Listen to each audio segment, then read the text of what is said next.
I was just talking to my husband the other day. He was like, God, how bad is it when you're hungover taking care of your kids? I'm like, yeah, this is why we haven't done anything fun for the past 3 years.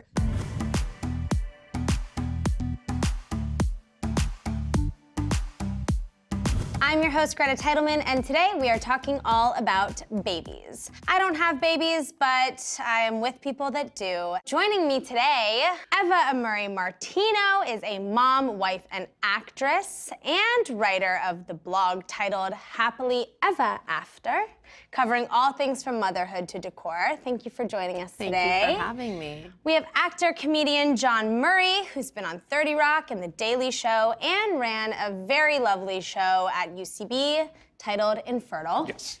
And our expert is Dr. Brad Trivax, a fertility doctor at Reproductive Specialists in Brooklyn and on Long Island. Thank you guys for coming on to educate me about, literally, I know nothing about babies. I know that they cry and that they shit, and that's about it. They do those things. Yeah, that's all you need to know.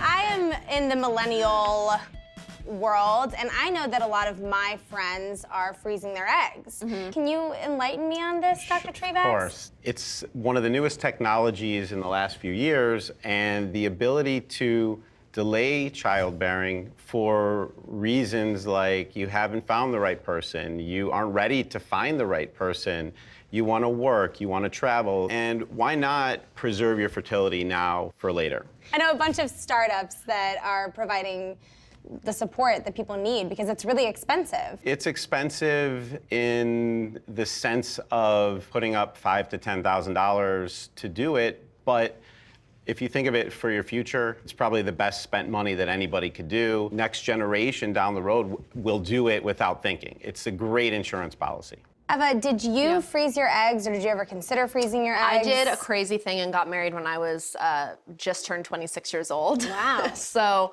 I did not, luckily, have to sort of think about that. But as someone who's married with kids, you don't want to settle down and have children with the wrong person just because it's your time. To not have to make that choice and to be able to really put a lot more thought into, saving it, deferring it down the road is really such a huge deal. And John, what is your experience with fertility? We decided to have kids around 32, which is, for some people, it's pretty late. Yeah. So then, that would have meant my wife would have had to plan this out at 26. She was like, I couldn't plan out my life like that. Even though it is a great insurance policy, it doesn't necessarily work. So when we started to get pregnant, we had a series of miscarriages in a row because doctors actually never really diagnosed what was wrong with us. But that problem might have still existed when my wife was 26. So no matter what, even if we froze those eggs, we could have cracked them open at 32 and then still not had it work out. That's kind of the thing that people don't talk about with freezing your eggs. And let's get this out here. I'm a man talking about this. I'm not telling any woman what to do. If you want to freeze your eggs, more power to you, and I support that.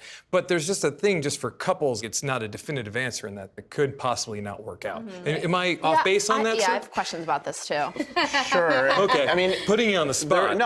Everything doesn't always work out, Yes. and there's a million factors that go into it, but most women will say, well, I haven't even tried to get pregnant. Why would I freeze my eggs? I want to try.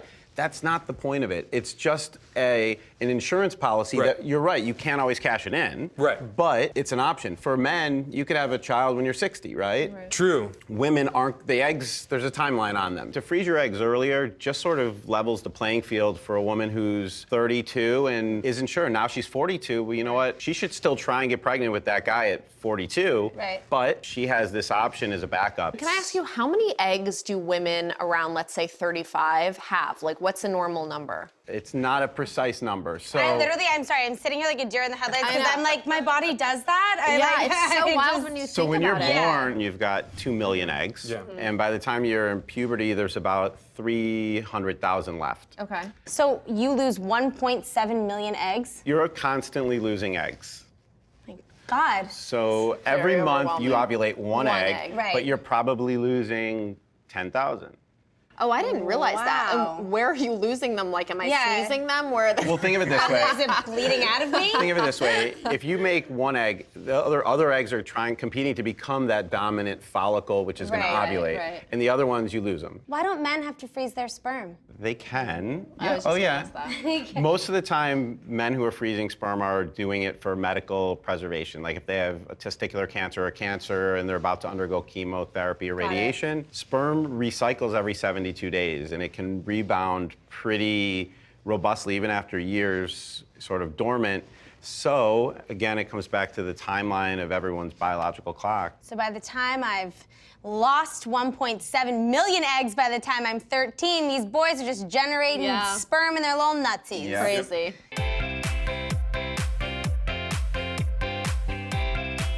So there are 3 ways I can get pregnant? Those are the 3 main ways that And you could God get pregnant. for? Right, exactly. Stork. True. Stork. Stork. Sex, Okay. insemination, where you're actually just taking the sperm, washing it, getting the better swimming sperm, and putting them up at the top of the uterus. So you're decreasing the travel time. Okay. And then IVF, or in vitro, where we're doing a lot of the actual embryo making in the laboratory. Very interesting. Are there rules about that, by the way? Like, are there? Millions of rules. Yeah. You can be like, I want the blonde one with this color eye. You know Right. what I mean? Yeah, but that's not Obviously, that's unethical. But right.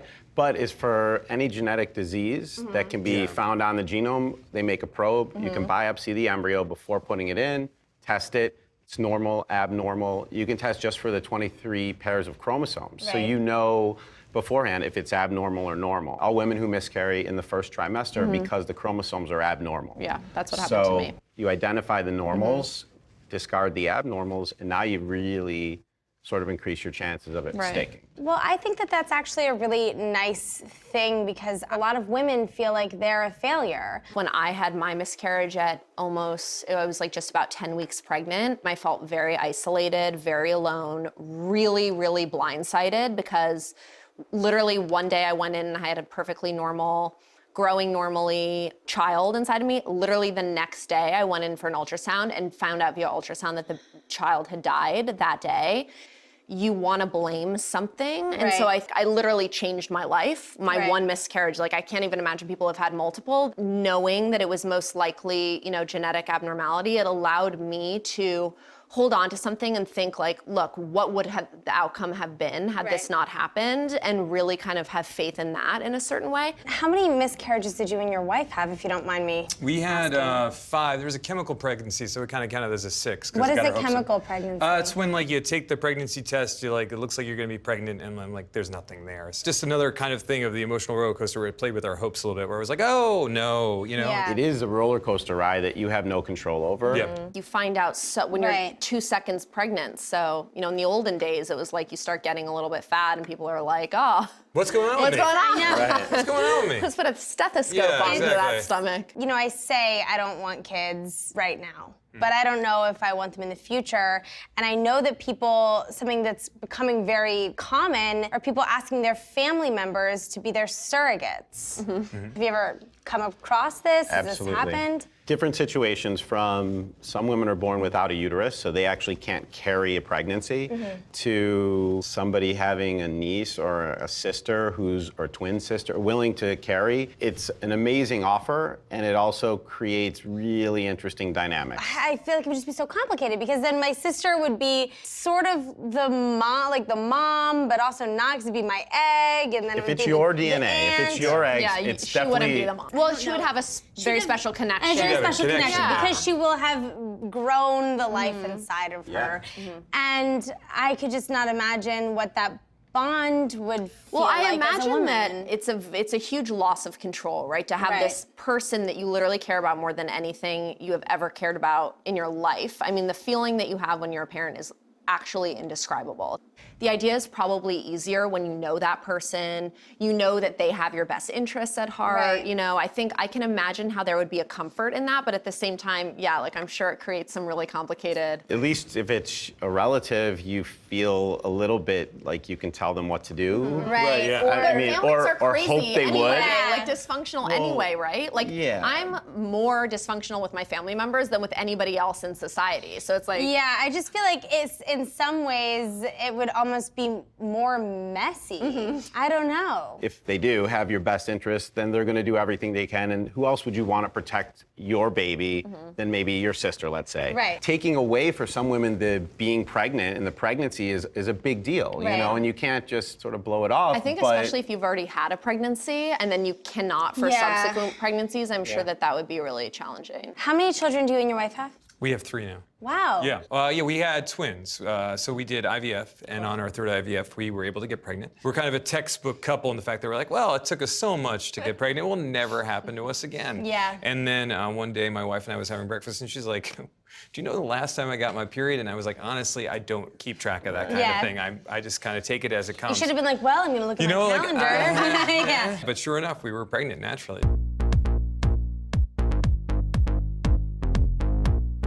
Apparently, you live longer if you have kids. So I'm thinking that obviously I want to stay on this planet and get, you know, as much love and attention as I can. So I should probably have kids if I want to live longer. By the way, that headline should be like, if you survive raising your children, you'll live longer then eventually. Having kids is so crazy. Do you guys, you have 5 kids? 6. 6 kids.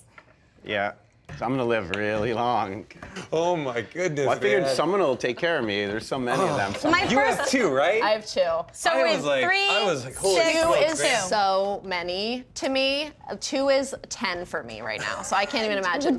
Does it make you feel younger? It makes me feel so old. Okay. Yeah. But I think probably what they mean too is, I don't know, it seriously cuts down on like any like degenerate behavior you were previously engaging in. I mean, I was just talking to my husband the other day. He was like, God, how bad is it when you're hungover taking care of your kids? I'm like, yeah, this is why we haven't done anything fun for the past like 3 years. So I think you're definitely living a healthier lifestyle just like by omission. You know, you care more about what you're doing because, you know, you don't want to die. Yes. This is like the most physically active. That's an amazing point, by the way. It's true.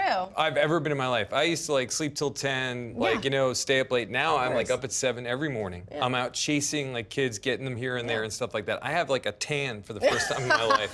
It looks great. But like it's exhausting, like you said. What made you get into fertility? This was before I had children. Yeah, I mean, did you and your wife naturally were lucky enough to have 6 kids? Yes. You guys just love to. So it's what we do. I mean, it just seems It's to what work. we do. We've done it 6 times and Only 6. You've only had sex That's 6 it. times. I was in OBGYN and Okay. delivering babies, and then decided that you could do a little bit more and help people that needed some extra help. Did you deliver any of those babies? I wasn't planning on it. Having done deliveries, I really wanted to just sort of be by my wife's side. But for the third, I can't even remember. for the third one, Okay. our doctor, it was Valentine's Day, and he was out to dinner with his wife. And after like the first and the second, the babies can come out faster. And my wife said, I think I'm ready. And so I looked, and the baby was sort of waving a little bit. Just the head was coming out.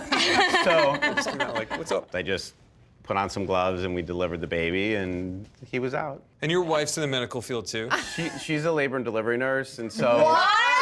Yes. so we were You pretty. need a reality show, Love it. clearly. So the baby Hello? comes out, she like pull. Well, I handed it to her. And then You who don't did? really pull them out. What They do you- kinda- you actually sort of have to catch them sometimes. Yeah, they come out on It's like a slip and slide. Exactly. Yeah, I had 2 home births. Oh, Oh, nice. wow. There you go. Way to go. Like in a tub or? No, actually, so both times on my bed, all 4s. Intentional. Oh yeah, intentional. Yeah, that would have been Right. a whole other thing. And drug free. Oh yeah, they don't serve that. Do you advise women eat their placenta? Not normally, no. But I if they're ate one. inclined to. Did you? You ate your placenta? Okay, so this is what I did with my If it's like daughter. a stir fry background? situation. No, I would Like- never do. Actually, that makes me nauseous even thinking about that. I'm almost gonna puke. Yeah, you no, wouldn't so stir but fry this it. is kind You of said gross. cook it. I don't So know. we were I talking think to she my meant- doula about the placenta. And I was like, listen, postpartum is real. Like anything I can do to like maybe not have postpartum depression, like give it to me, like straight up. Like I'll drink a martini with placenta in it, like whatever. And that I would do. So yeah, so maybe that's your thing. But so I said to her, so she was like, look, like I recommend doing the placenta. It's a much better chance that you get whatever you need to get from the placenta if you have it raw. So my husband's like, yeah, do it. And I was like, I'm sorry, I can't do that. Like, there's no way. Like, I can't eat like organ meat, especially my own. That's like very dark. Amazing. He was like, how do you do it? Like, you do, and this Like is my husband who sashimi? literally could like deliver. Yeah, well, he was like, what if we cut it up and I make you smoothies with like fruit? So I was like, look, I will tell you something.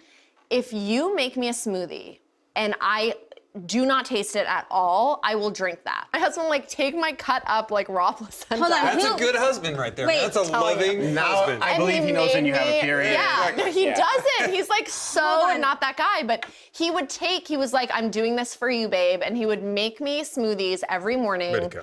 with little pieces of my placenta. And then my doula made me capsules. Placenta pills are like Xanax. For real. Like I had a couple days where I didn't have them and then I started taking them. It really leveled me out. I mean, maybe I should just get pregnant to eat the placenta. I love Yeah. sashimi and just on like a gorgeous little That rice. maybe with like, yeah, or seared with It's like the crazy looking, blowtorch. man. Well, we have covered so much ground today, from fertility to surrogacy to if kids make you live longer to eating your placenta. And it has been so informative. Yep. I am definitely not ready to have kids now or ever, maybe, but I will certainly be a very good aunt or babysitter for money. So there's that. And thank you guys so much for joining me and really just like blowing my little brain to bits and pieces.